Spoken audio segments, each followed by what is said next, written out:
What up, body bags? BDG reviews here. It's theme week, and this week's theme is movies from 1970.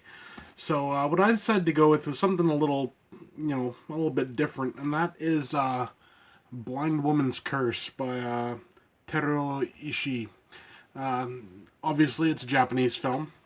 What makes this interesting is this is kind of a mixture between, you got like a horror element, you have a Yakuza element, and you have kind of like I guess it's like early, like 20th century, I guess, Like, let's put it this way, you have someone with a gun in it, but it's mainly swords that they're using.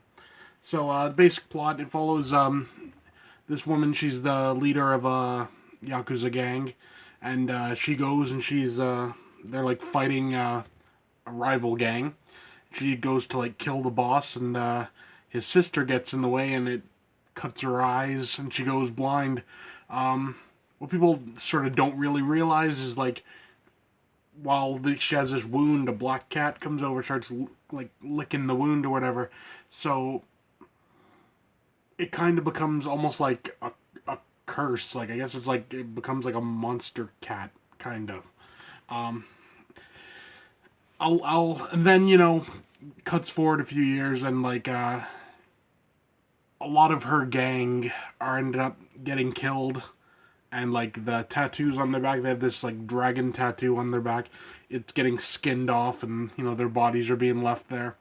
So reckon it's like part of a curse or whatever.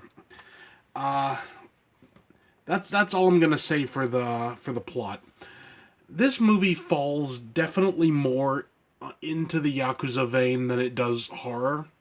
The horror elements in it are very subdued, but they are there. And this has a hell of a lot of like blood and gore. I was actually kind of surprised. Like at the end, there's some levels of like blood and everything, which like you would feel at home in like a Saw movie or something. It's kind of interesting that way, actually. Like I said, it falls more as a Yakuza film than it does a horror. But there's some definite like supernatural elements. Like, there's this one, like, I don't want to do any spoilers. Let's just say there's this part with this cat, and he gets like slashed with a sword, and it seems to somehow like survive. I don't know how, but it does. Because like the woman takes it away, and it's still meowing and everything. It's fine. So there's definitely that element to it. But like I said, it does fall more in the Yakuza vein. So let's put it this way: if you're a fan of Yakuza films, you'll feel at home with this movie. If you're a horror fan with like a passing Yakuza interest, it may not be as good for you.